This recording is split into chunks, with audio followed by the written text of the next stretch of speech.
Welcome to the Visionary's Guide to the Digital Future. If the best way to predict the future is to invent it, then let's get you ready to do just that. This podcast is created for the visionaries of today who are charged with creating the digital experiences of tomorrow. I'm your host, Paul Lima, managing partner at the Lima Consulting Group. From Wall Street to the Pentagon and Fortune 500s alike, I've been a part of some of the largest digital transformations ever done. We promise three things here: a strategic perspective, content geared for decision makers, and actionable insights to the real problems that digital visionaries can apply immediately. Those who listen to the Visionary's Guide to the Digital Future have an unfair advantage as they invent the future with their finger on the digital pulse, having invested in their digital fitness and having gained a long-term perspective mixed with practical ways to apply what they've learned within minutes. Let us know if we're helping you accelerate your business objectives. Subscribe to our show, message me directly on social media, or email me at paul@digitalfuturepodcast.com. Today we have an opportunity to speak with Lorien Pratt, a Ph.D. based out of Denver, Colorado. I'm delighted to bring Lorien on the show to speak to the digital marketers, the decision makers, the change agents and visionaries about what's happening in the world of ChatGPT, artificial intelligence, and machine learning. With so much buzz in this space, it can be difficult to find the folks that are really responsible and knowledgeable for a lot of the innovations that we're creating today. The folks who really, literally, are rewriting the rules and the playbooks. And so we've brought in one of those types of authors who has literally done just that. Matter of fact, part of what she has developed is actually embedded in ChatGPT. Lorien is the chief scientist and co-founder of Quantellia, a company that provides world-class applied AI, machine learning, and a new category of artificial intelligence called Decision Intelligence. And she's been responsible for lots of services and software solutions that are embedded in a lot of the technology platforms that you're aspiring to use today or that you are using today with ChatGPT. Lorien's the author of the first book ever written on decision intelligence. Matter of fact, she literally coined the name. And the title is called Link: How Decision Intelligence Connects Data, Actions, and Outcomes for a Better World. This July, Lorien is releasing her second book called The Decision Intelligence Handbook. Lorien has over 40 years of experience developing machine learning models, and some of her work is embedded in some of the major applications that you're probably using today, like ChatGPT. She's been featured in 2 TED Talks and is a frequent speaker on national radio, television, keynotes, and webinars. I'm delighted to have Lorien on the show. So welcome, Lorien. Hey, Paul. Honored to be here. Why don't I just start off by asking you a little bit about your 40 years of experience in delivering machine learning models. And I think it's important for the audience to recognize that it's one thing to bring in an academic, it's another to bring in someone who's really been on the road in the trenches delivering artificial intelligence, machine learning, these really high-powered machine learning models in an industry. So tell me a little bit about your experience. Well, thank you, Paul. It's been a really wonderful journey. And I was originally an academic where the incentive is to publish papers and to get grants and sort of to build a technology out into a new direction. But where my heart always lay was the transfer problem. How do we take that wonderful toolkit that we have, whether it's AI or machine learning or digital twins, and how do we actually use it to achieve business outcomes or to solve some of the big problems that we face, like climate and poverty? And so my journey has been one of starting in academics where the idea is just to extend the existing research. And then I swung around and was a market analyst for a number of years. And I realized that the research wasn't really making it in any sort of a big way into the hands of decision makers. There were a few use cases in marketing and advertising for machine learning, but there was so much need for evidence-based or more structured decision-making on the part of leadership worldwide, and it just wasn't happening. And so that's where decision intelligence came from, and the rest is history. I've got a chance to watch some of your speeches, and one of the things that really I love about the way that you go about telling the stories is that you found a way to incorporate the storyline with your mom and the storyline with Bowie, your dog, And really, what I'm trying to get at is there are PhDs in computer science that'll work you through the facts, and then they're storytellers. And I think this is one of the superpowers that you bring, and I hope to be able to hear some of those stories today. I remember you tell us the story a little bit about your work, and you got a large variety of applications that you have applied these techniques to.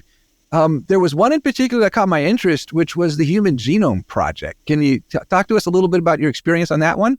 Sure. Thanks to the Human Genome Project, I was funded through graduate school. And that was a really exciting time because we were taking the DNA base pair sequences, the ACTGGG, whatevers, and we were trying to learn new things about them. In particular, there's some DNA you might have heard of that's kind of junk DNA that doesn't have any purpose. And so the question is, which of the DNA actually creates blue eyes or, ears of a particular size? And which of the DNA is kind of older and doesn't really activate? And it turns out you can use machine learning to figure that out. And it's really representative of a lot of machine learning problems in that you have this giant data set, right? In this case, it was just ACTGGG, ACT going on for kind of a billion letters, right? And then you have some people who've done some very hard work that say, here's the place where the junk DNA starts, this ACTG, and here's this place where the junk DNA ends, the TTGGA, right? But what is that pattern? And people have been trying to write computer software to figure that out. Well, maybe it's when there's 2 T's and 5 G's, et cetera, right? And it turns out machine learning was better at that task than people writing software. And so those of your audience who don't know what machine learning is, the really simple definition of machine learning is instead of building software by writing code, like in JavaScript with if-thens, et cetera, you write software by giving a computer examples of the input and output. And that's what we did on the Human Genome Project, as well as on many other projects. We said, here's where those junk DNA things are that we know about. Can you computer figure out what is it about that pattern that starts and stops those junk DNA sequences? And so that has been a template for hundreds of projects I've done over the years where we don't know how to write software for something, but we do have examples of the input and output, and you give that to a machine learning system, and then it figures out how to go from input to output. And it's incredibly powerful and has been for 40 years. Well, that's one of the comments I was talking about in our last episode. And basically, I make the comment in last episode, if you just put the word computational in front of any discipline, that there are applications for it. Computational politics, computational ethics. It's not just computational physics or computational finance. I had a class in grad school called computational finance in about 2001. But when you start applying this power of computational creativity, computational ethics, computational politics, computational insert name of academic discipline, there is usually an opportunity to use large data sets and machine learning. From what I gather, your experience has been more of working in many different industries rather than, say, exclusively in one, right? So what would you add to that comment there about, putting the word computational in front of just about any academic discipline? I think you're absolutely right. And I think we see a lot of organizations on what we might call a digital transformation journey, of which machine learning is a step along the way. And so at the beginning, nothing's digitized. And then they decide they're going to, have some data that they're going to capture and track. And then a few years later, after they've been tracking some data, they say, hey, maybe that historical data has some value in it if we build a machine learning model using it. So I think, the most common example is we have historical data of when customers churned. This is probably the most widespread machine learning example. And churn means we lost a customer from a subscription plan or from a telecom. And hey, we have this historical data that showed all these characteristics of a customer, how often they called the call center, and their other behavior characteristics. Can we use that to build a machine learning model that'll predict churn, right? And so that pattern where partway along the digital transformation journey, organizations realize they have this big data set, and that data set represents these historical inputs and outputs. and then they feed that to a system that automatically builds software for them. Churn is just one example. Customer lifetime value is another one you can use. What's the likelihood of an intervention? If I pick up the phone and call them, will they not leave me? Or should I send them a direct mail campaign? These are all examples of situations where you can use this historical data to build automatically build software that helps to make a prediction. And in many domains these days, those predictions are better than humans could do. We're seeing machine learning get levels of accuracy that humans aren't capable of doing because it detects very subtle signals. Like in the churn thing, we discovered in one that, our most likely customers to churn are the ones in this zip code because they've received a direct mail campaign, but only if they're women, heads of household, less than 30 years old, and at least one child, right? And, that's impossible to come up with that very complex pattern just by eyeballing a million rows of data, right? But machine learning can find that pattern, and it's very, very powerful. That example reminds me of the story around beer and diapers. I remember learning from Kirk Bourne, who I love a great deal. He's just such a fantastic guy. And Kirk has this story. He talks about this relationship between men who go into a convenience store, usually after work, and they stop in and they buy diapers. The most highly correlated product they buy with the diapers is beer. And if you just look at the data, you can't really make that correlation. What is the hidden factor that is creating this correlation between beer and diapers? And anybody who has a toddler at home knows it's a crying baby. What was the other external factor that's not in the data? If you're not here, raise your hand, right? And so in the example you gave about churn, it might be that the competitor offered for that particular segment, a very sweet deal about, maybe get your cell phone for free for your kiddo, right? Because you said that it was women who have children at home. And you won't know that. That's not in your data set. And these little subtleties sometimes will pick up factors that are impacting in ways that the data itself doesn't give you the chance to reveal alone. It just gives you the output. Well, that's a really good point. And I really like that you brought that up, Paul, because it illustrates what I think is one of sort of the misdirections that machine learning is in right now, which is it's been so successful in certain use cases from creating software automatically from these data sets that it doesn't, as a field, really engage with these causal relationships, like the one you just described, that aren't in the data. And what I have found is that when I'm helping organizations to make decisions that are very impactful in complex environments, most of the pieces of that decision are not in any data set, but they are in the heads of humans. Humans have a causal mechanistic understanding of how the world works. We understand that crying babies might make you want to go buy beer, right? But there's no data set for that. And, what's interesting about machine learning is data was so successful that we've got this tunnel vision. If it's not in the data, then it must not be relevant to our decision. And that's why I invented the decision intelligence discipline in 2009, is exactly the reason that you just said, is machine learning was only useful if the information was in the data. And we were ignoring these understandings of how the world works that were in humans' heads. So decision intelligence is about eliciting that, ideally from a diverse group of people. What is the structure of the decision you're making? And we can talk about that more in a minute. And then after you know the structure of the decision, there might be some machine learning models that fit in to that decision. But it really turns everything on its head. We don't start with the data.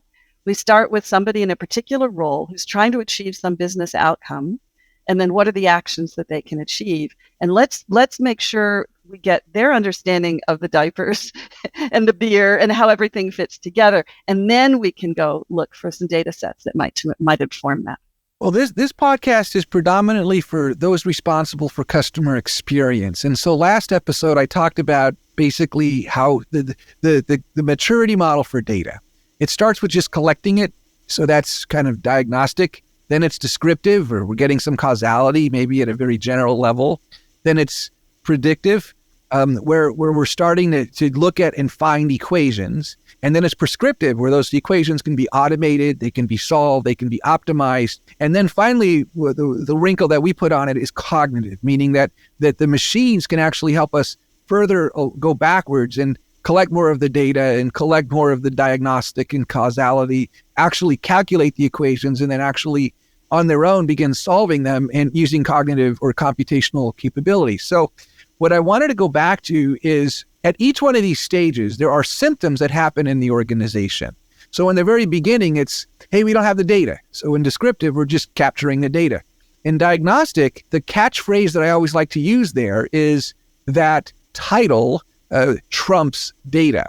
And that means that the hippo, the highest paid person's opinion in the room, is always making the decision. And those senior executives, well, they've been doing it an awfully long time. You might hear that, oh, I don't trust the data, or the data isn't really accommodating all the nuances that I've captured in my career as a first line supervisor or what have you. But what I hear and this is where I want to get to, what I hear in decision intelligence is that you've crafted a discipline that accommodates both gut and data, right? And developing decision intelligence, right? So how would you say that you're able to incorporate the human dimension along with what comes along with the data in decision intelligence? I'll tell the dog story now in order to answer that question. So my dog, I train him, right? And he lives in this world of what we call antecedent behavior consequent. So the antecedent is he's in the kitchen and I say sit. And he does the behavior. That's the B part of it. He sits. And the consequent is he gets a cookie, right? That's the C part of it. It turns out that hippos and other humans also live in a world of antecedent behavior consequent. And in decision intelligence, we use slightly different language that's a little more business, which is context, actions, and outcomes. And when we start to draw pictures of leaders' decisions within this framework and take what's in their heads right now, that political guy who's imagining, well, if I do this, it'll lead to this, it'll lead to this, and he's sort of thinking it through in his head. If we take that out of his head and we draw a picture of it, and then we invite others to collaborate around that picture, we get much, much more intelligent about decision making. And then we can start to bring in some tech to use a computer instead of trying to imagine if I invest in this NPS campaign, or I add this new product feature, or I market to this new demographic, all the decisions that a product manager or a marketing lead might be making, instead of just having that happen invisibly between their ears. Let's get that into a diagram and invite others to collaborate. And one of those collaboration partners is also AI. So that's how we bridge from their reality, right? Which is, how humans think, it's how my dog thinks, down to the AI as we ask them about their antecedents, behaviors, and consequences. You've got a really good knack of being able to dumb things down. So in a word, in a sentence, what is decision intelligence? Why did the world need a discipline within the artificial intelligence discipline of DI? What is it? It is about taking this giant tech stack and fitting it in to your business outcomes and your business actions. A great way, as we were in the green room talking about this earlier, we talked a little bit about a causal diagram. And if we were to actually think about the outcome of what all those models and all those moments are that senior executives can use to make a decision, there's all sorts of opportunities to use machine learning. I'm going to say, things like econometric models and all sorts of other capabilities. But the way that I was kind of thinking about it is that it might be a model of models, right? That would really architect at the highest level a decision. And you say, well, Paul, we already do a lot of this in the marketing world using a discipline called design thinking. So how does decision intelligence, what would be the outcome of this model of models, and how does it fit with design thinking as you're beginning to attack a marketing problem or a customer experience problem? How should we be thinking about on-ramping decision intelligence into that effort and work stream? So if we think of design thinking as starting with the end user in mind and really understanding their reality and their context, then decision intelligence is design thinking It's a design thinking methodology and technology that allows you to work better with data and AI. I think we could think of DI as a subset of design thinking when we have those particular goals in mind, when we want to be more evidence-based or more data-driven, specifically for new use cases. And let's be real clear, machine learning for advertising, solved, right? There are a number of use cases that are completely done.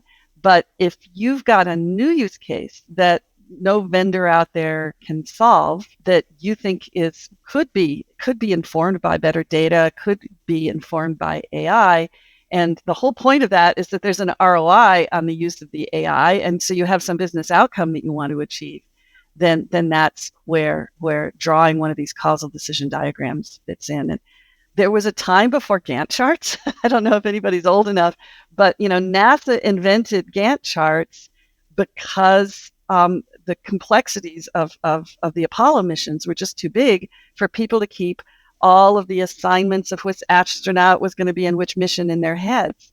But before Gantt charts, people were doing this very informally. There was not some standardized way of saying we're going to do this and that's a box, and we're going to do this and that's a box, and there's a start-finish dependency between those two. And so they invented Gantt charts for that reason. And a causal decision diagram really serves the same purpose for decisions in complex environments. And we are the equivalent of NASA before Gantt charts, where we're trying to keep all these complexities of choices in our heads.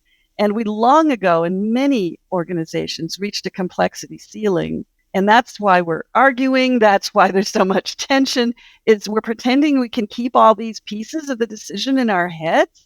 I mean, imagine if we were going to build a skyscraper without a blueprint. It's the same sort of thing. Whenever humanity kind of comes into a new complex discipline, we use some kind of a visual metaphor. We use design, right? And design is often a diagram of a thing that's some level of fidelity to the real thing. And we've never designed decisions before. Well, now we can. And so this is a CDD is like a blueprint for a decision, or like a Gantt chart for a decision in a complex environment. So this causal decision diagram, I mean, this is something that for a lot of folks may be new. And I think, we have customer journey maps, and those are generally outcomes that we might do in a customer oriented design thinking workshop. And we also have business process modeling notation 2.0. Here at Lima, a consulting group, we generally use a tool called Signavio to document those. Many of you may use a tool like Visio or even PowerPoint to draw the maps with the swim lanes and the little diamonds that represent a decision. How is that different than a CDD or a causal decision diagram?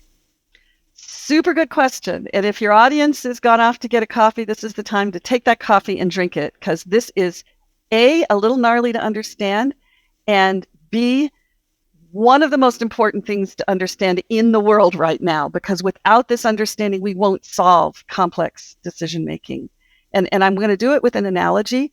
Think of the difference between the decision to charge a price for a product and the process that you go through to implement that price in your computer systems.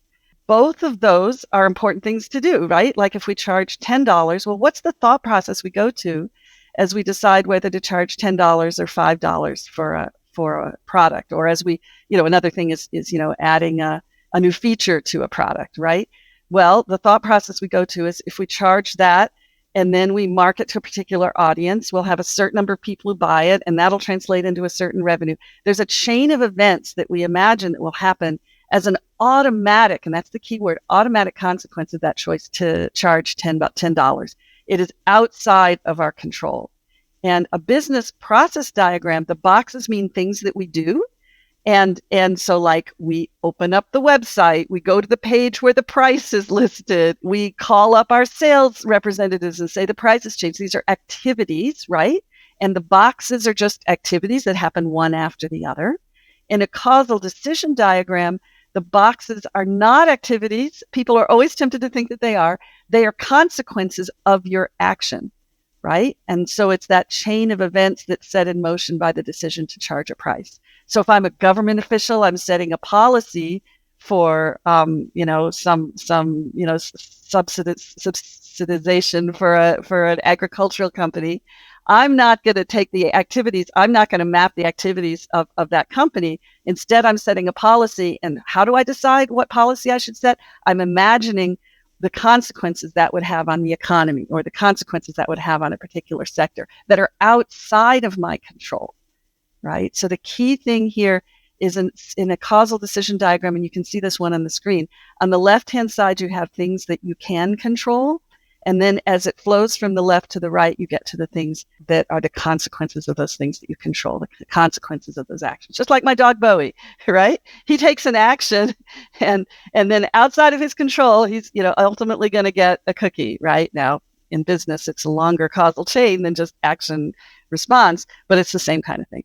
Well, I love that, right? Because we've got, this is to go back to your ABCs, we've got these inputs or antecedents, this contextual environment that we're dealing with. It's highly dynamic. Perhaps that's what's on the left column there. And then we've got these behaviors, and these are actually the nuances of what's going on in making the decisions.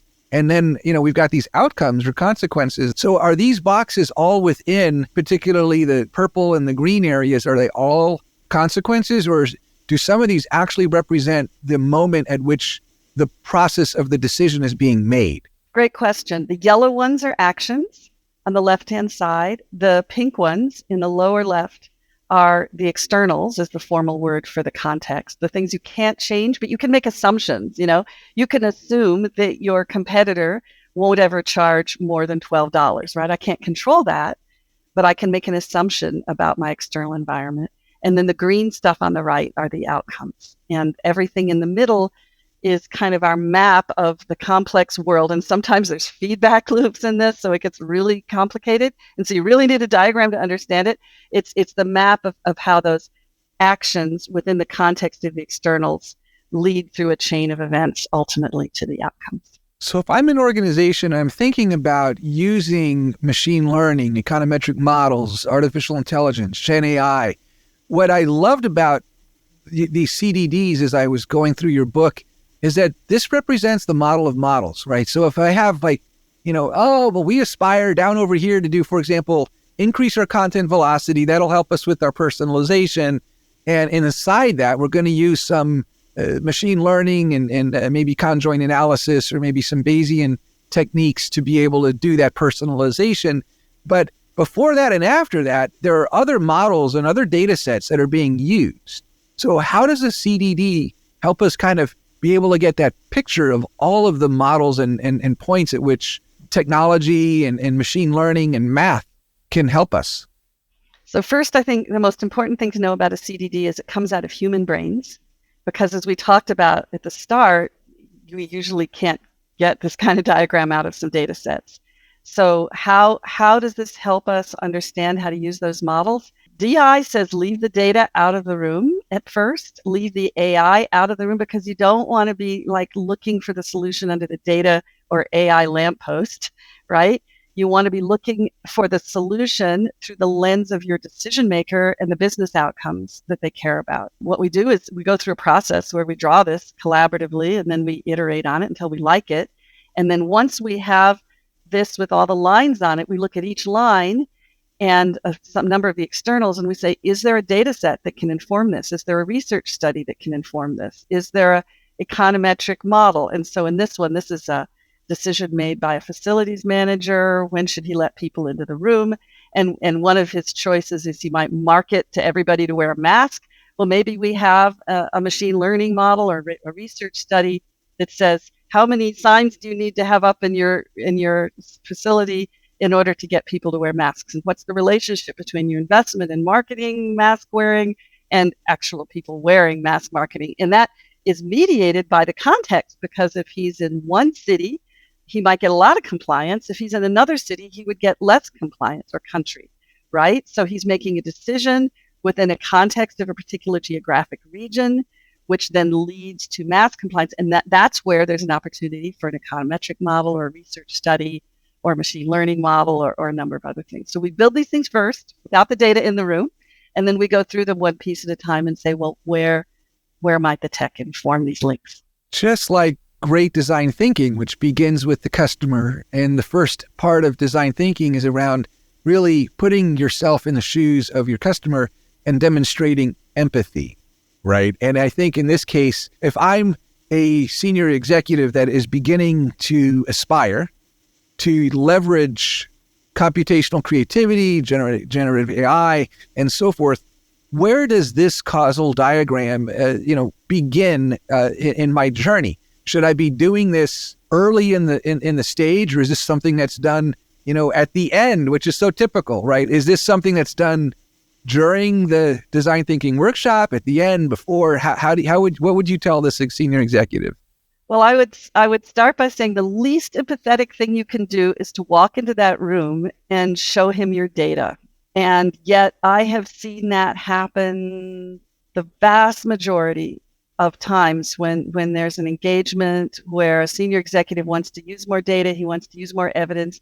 Well, what does he do? He invites the data, the machine learning people into the room, and they start by showing them their data. And it's just completely wrong. Don't do it. Okay.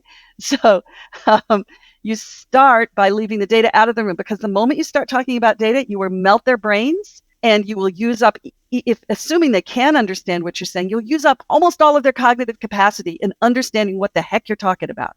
Okay.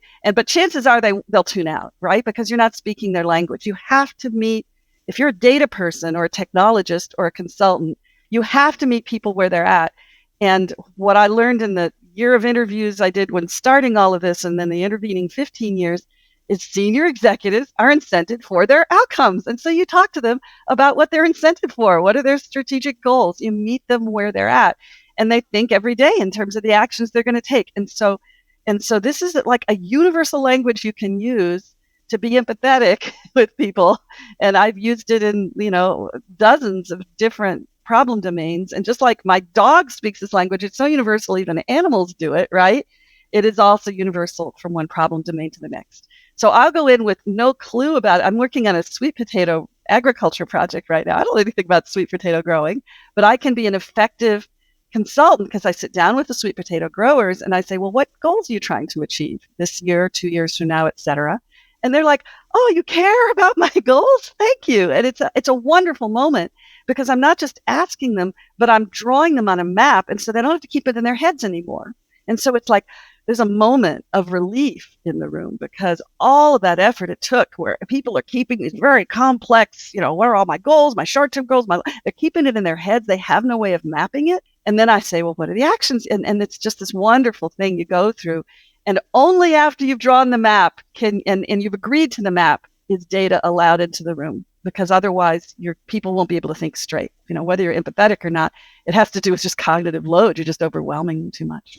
Wow. I mean, years of experience of doing this in the field. I mean, it really demonstrated a little bit of some lessons learned and pitfalls, which was my next question. So you kind of preempted it in a really great way. So if I'm a senior executive and I'm contemplating a new digital experience, a new customer experience, I'm thinking about loyalty. I'm thinking about how to better leverage my data. I'm thinking about accelerating my content velocity and producing more content to support an ambition of doing more personalization. What's my on-ramp? What's the first thing we need to do if we want to leverage math and leverage the capabilities of all these, Chat GPT and so forth?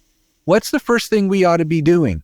Well, the first thing you ought to be doing, you should be doing whether or not you're using any tech, which is to sit down with your team and be crystal clear about measurable outcomes that everybody's going to be held accountable for, right? Make sure that you're aligned, that it's EBITDA net of CapEx measured after 12 months, and that our goal is that grows by 2%, without hurting our EBITDA net of CapEx after 24 months, which needs to grow by 5%. It needs to be so crisp and measurable that you'd be willing to make a bet on it and you'd know who won the bet, right?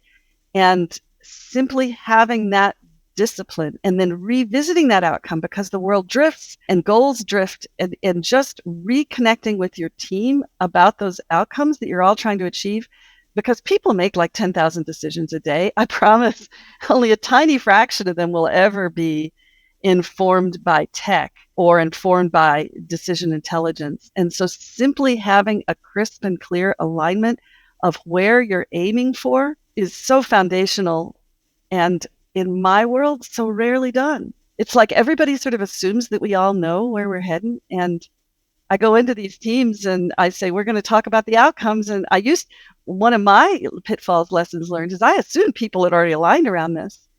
And lately, 15 years, they're never aligned around it. And they might have been aligned around it 3 months ago, but it's drifted. And just this rechecking in and realignment about what we're trying to achieve. And, just write those down, right? I draw them in little boxes, but you can do it however you like. And then align around the actions. What are your authorities? What are the things that you have choices about? Can we choose a price for this product? And what's the constraint on it? It can be between $2 and $12. We got some requirements for management. Map those. Just write those down. Make sure you're all in agreement as to what your actions are. And then get some agreement about how those actions connect to the outcome. So this is when it gets a little more gnarly, where you're drawing this cause and effect chains. You don't need to read my book to do that. You just need to listen to the last 60 seconds of this podcast. And the books go into it in excruciating detail, right? And there's best practices, and I teach a course. But you can get an awful long way from the last 60 seconds. Yeah, so it sounds like one of the tools that we'd like to use is a balanced scorecard, and that helps us figure out the why, right? That breaks down, and I talk about that a little bit in episode 1 of this of the podcast. Then we go, maybe the next thing, what I heard you describe was maybe this causal diagram, and that might really figure out the what. What are the impacts in the decision? What are the consequences? What are the activities? And then we schedule the design thinking workshop once we've got the causal diagram down and we understand what it is that we want to do, right? And then we can figure out the how, which is in the design thinking workshop. So the outcomes there might be a design thinking workshop.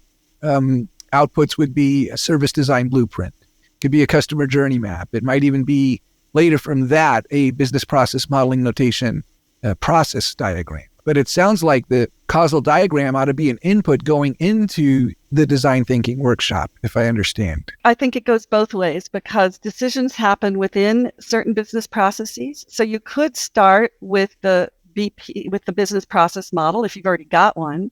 And you could say, for each step of that business process, are there some decisions inside it, right? Or you could start with a causal diagram and, be at the next level up and say, okay, these are the decisions we're making. And then there's probably some process steps we need to take in order to implement that decision. So I've seen it go both ways, actually. They're quite complementary, right? Because, again, business process modeling is about steps we're going to take, and decisions is about the why we're going to take each step, because it'll achieve certain things. Yeah, sounds like it can be variable depending on the inputs that you already have and the process maturity in your organization. The reality has been doing this 19 years. I would say more often than not, in the marketing area and the customer experience area, if there are process maps, they're old. They're from the 2 generations back of the website and the digital experience. They're not up to date, and it's. I think it's hard. It's not been it's not like in factory and retooling where there's process maps for how that ABB machine is going to make the car off the assembly line. In marketing and customer experience, it's so dynamic. More often than not, I don't see the process maps already having been crafted in this discipline. And I think if the goal is to work more closely with data and AI as a collaborator, we need to have the discipline to be precise about these decisions and to keep them up to date. And that's just what data and AI asks of us, is that we are a little bit more buttoned up. So Lorien, everyone's trying to figure out how to leverage GenAI and ChatGPT 3, 3.5, 4.0. What are you doing with ChatGPT, and how is it influencing the art of decision intelligence? Great question. I think Decision Intelligence is the killer app for ChatGPT. Let me tell you why. By killer app, what we mean is alone, only Decision Intelligence justifies its existence for the value to the human race, okay? So what we're doing is, remember the CDDs we had before with the actions and the outcomes and the externals? We're asking ChatGPT to give us ideas for actions and externals and outcomes. And I actually back-tested ChatGPT on a project I did a couple of years ago where we built the whole CDD with a team of 20 people. And then I just, in the last few weeks, I said, hey, ChatGPT, are there some actions we didn't think of? And it came up with a whole bunch that these 20 people had never thought of. And then it said, hey, have you thought of these unintended consequences? Because I've been modifying ChatGPT, not just to do like normal chat, but I've been teaching it to do CDD elicitation chat. So it knows about actions and outcomes and consequences. It knows about CDDs, right? And so it came up with a bunch of unintended consequences that this team had not thought of. And so in summary, ChatGPT, what we talked about earlier, how the CDD is not in data, we're getting it out of human brains. Well, you can only get it out of the human brains that are in the room. But ChatGPT gets it out of all the human brains, right? Because it's going out and it's spidering the whole world to say, for this particular decision, are there some actions that might not have occurred to you or some unintended consequences of outcomes that you might not have thought of? And oh, by the way, it also gives you ideas for the machine learning models that fit in the middle. And so it's this really awesome, like co-pilot companion for the construction of CDDs. And I've got a couple of contracts right now where I'm chat GPT-ifying like these specific problem domains so that it automatically creates CDDs as part of your dialogue. It's super, super cool. So if I hear what you're saying is that you're leveraging ChatGPT to actually build out the causal decision diagram. Now, I remember in another conversation we had that did you build an API? I mean, were you actually adding some capability to ChatGPT through the API that you were building? No, I'm building on top of ChatGPT. So my thing is calling ChatGPT, but other people can't just like use ChatGPT and get to my stuff. I'm layering on top of it, not layering behind it, if that makes any sense. Yeah. Now you were saying you were training it as well. So are you tell me a little bit about how you're using the data sets and the intelligence that is in the organization and bolting that on. This is going to get slightly gnarly. Okay. Let's say you have 300 pages of knowledge and information from about an organization, and it doesn't, just all your PDFs, right? You can't get that all into ChatGPT. There's something called fine tuning, but it doesn't really work for that. So what you do is you use another AI technique called semantic search. You take what you say to ChatGPT, you use that to take the 500 pages and to narrow it down into like the 3 pages that are the most relevant. So you do this pre-thing. So like you type something to the specialized Lorien Pratt chat thing. You use that to search the document. So you get like not 500 pages, but 3 pages. Then you send that to ChatGPT. And in the background, you say, ChatGPT, here's some specialized knowledge that nobody else has. And you certainly don't have because it comes from inside my company, right? Please use this specialized knowledge along the way to answer the question that I just asked, right? So this is called embedding plus completion for those of you who are techie. And it is just, I just got it working like actually 2 days ago, and it's just amazing.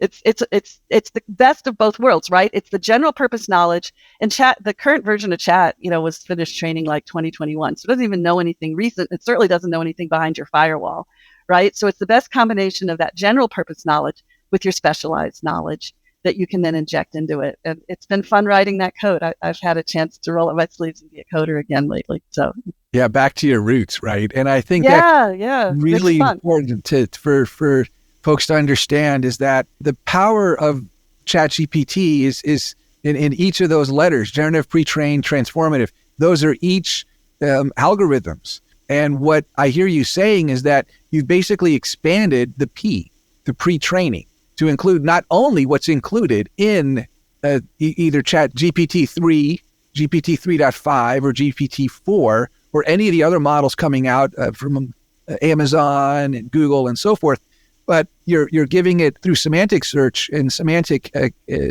capabilities its own unique industry or maybe company-specific information, ingesting that in the model, and then leveraging the capability of ChatGPT. Yeah, and I know some people are worried about the privacy implications of that, but if you do ChatGPT inside Azure, they have a way, or they claim they have a way, that you're not exposing that information to the world at large in any way.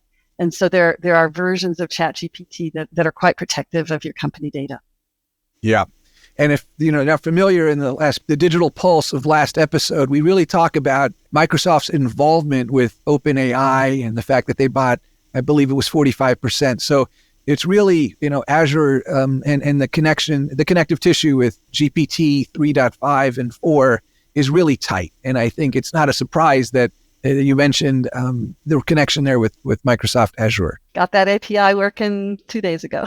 It's How really cool is that? It's really cool, well, yeah. And I think, that just goes to speak to, the fact that we're having you on the show and you're really are a visionary and an agent of change, and how we can leverage these tools to solve modern problems. So, Lorien, you have some books and you've got some mechanisms and training and I wanted to just give you a chance to, talk to us a little bit about how we can engage with you in order to better, take advantage of decision intelligence. My course is gettingstartedwithdi.com. It's the world's largest URL. Getting Started with DI for decisionintelligence.com.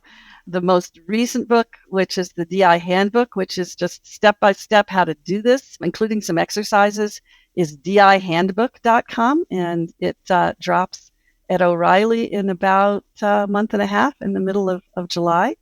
And then my previous book that you can get right now is called linkthebook.com. And that's more about the high level. It's meant to be like my mother read it. She's 86, right? So it's meant to be very accessible. It makes a great graduation present because it sort of gives this grand overview of where tech has gone and then how tech is now getting integrated into decisions. Lorien, this has been a lot of fun. I have a little exercise I want to do with you. I'm going to give you 5 words. You're going to say the first thing that comes to mind as we wrap up.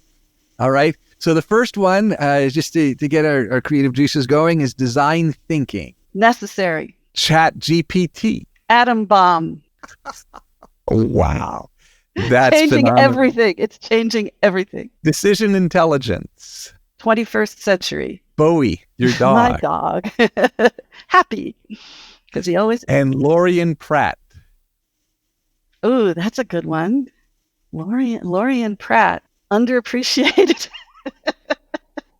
Lorien, you've been at this an awfully long time. And really, I think anyone who is an innovator and an agent of change and someone who's really ushered in a new discipline for the 21st century may feel that way. I think many innovators do. So I appreciate the work that you've done, the 2 books, the TED Talks, the webinars, and you spending time with us on the Visionary's Guide to the Digital Future. So this has been Paul Lima with my guest, Lorien Pratt. Thank you so much, Lorien. Thank you, and thank you to your listeners for hanging out till the end. Appreciate it.